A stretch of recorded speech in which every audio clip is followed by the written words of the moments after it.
بعد اما بعد فاعوذ باللہ من الشیطان الرجیم بسم اللہ الرحمن الرحیم وقال اللہ تبارک وتعالی فی القرآن المجید والفرقان الحمید انما یخشى اللہ من عباده العلماء وقال النبی صلی اللہ علیہ وسلم العلماء ورثۃ الانبیاء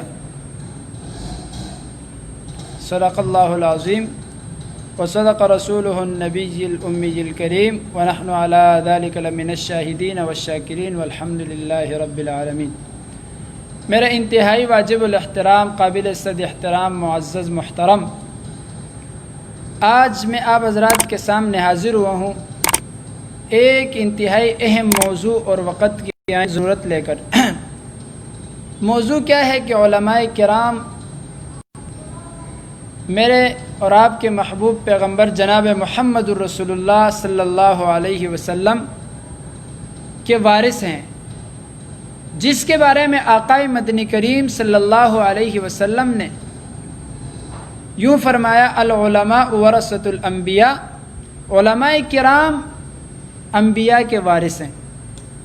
آج کل آپ سوشل میڈیا پر فیس بک پر دیکھ رہے ہیں، میں اس تفصیلات میں جانا نہیں چاہتا اور آپ کو پتہ ہے مصروفیت ہے، لیکن بہت سارے ساتھیوں نے اس بات پر مجبور کیا کہ آپ اس بارے میں کچھ وضاحت فرمائیں یا اس بارے میں آپ کچھ کہیں۔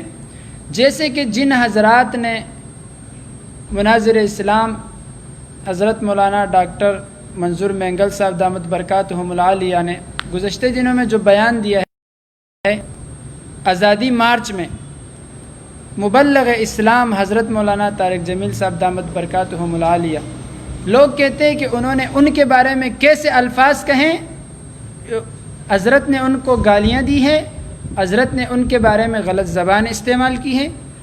آپ حضرات سب سے پہلے تو میں یہ آپ سے گزارش، ریکویسٹ اور عرض کرتا ہوں کہ آپ حضرت مولانا منظور مینگل صاحب دامت برکاتہم العالیہ کا پورا بیان سنیں اور غور سے سنیں کہ حضرت نے جو مثال دی ہے اور جس انداز میں بیان کیا ہے آپ اس کو سمجھیں۔ ہو جائے نوجوان حضرات اپنے غصے میں آ کر علماء کرام کی شان میں گستاخی کرنا، اسے میں مناسب نہیں سمجھتا ہوں، میں اسے جرم سمجھتا ہوں۔ میں ایک ادنیٰ سے طالب العلم، ایک ناقص، کم علم کم عقل، لیکن علماء کرام کے جوتیوں کے خاک کے برابر بھی نہیں ہوں۔ اگر کوئی شخص اٹھتا ہے اور علماء کرام کے بارے میں گستاخی کرتا ہے یا نازیبا الفاظ کہتا ہے، یہ بہت خسارے کی بات ہے۔ محترم سامعین، اگر دیکھا جائے دونوں ہی عظیم شخصیات ہیں، دونوں ہی علمی شخصیات ہیں اور دونوں ہی ایک ہی طبقے اور ایک ہی مکتبہ فکر سے تعلق رکھتے ہیں، تو پھر میں اور آپ کون ہوتے ہیں کہ علماء کرام کی شان میں گستاخی یا ان پر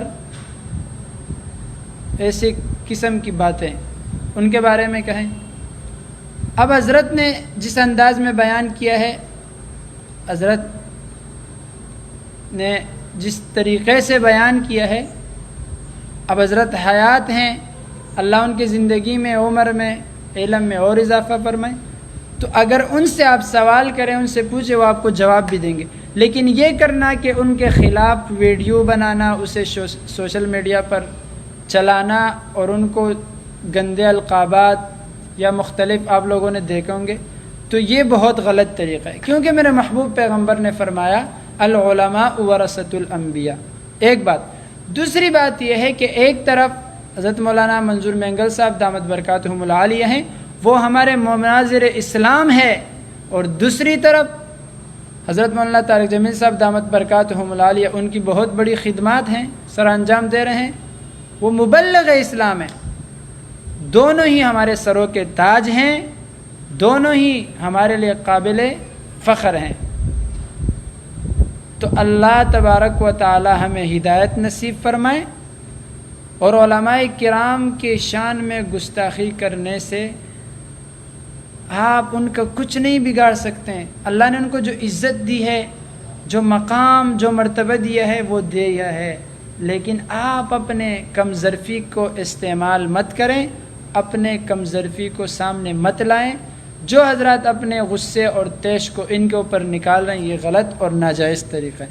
اس کے ساتھ ساتھ جن حضرات نے وہ کلپ علیحدہ کر کے آگے اسے شیئر کیا ہے اور اس کے بعد بیان دیے ہیں، تو بھئی آپ پورا بیان شروع سے لے کر آخر تک سنیں۔ اس کے بعد اگر اس میں حضرت نے کوئی بات کی ہو اور آپ کو سمجھ میں نہیں آئے تو آپ پوچھ سکتے ہیں، حضرت آپ کو ان کے جواب دیں گے۔ اگر حضرت نے ان کے بارے میں کہا ہے تو ان کے پاس جواب ہوگا۔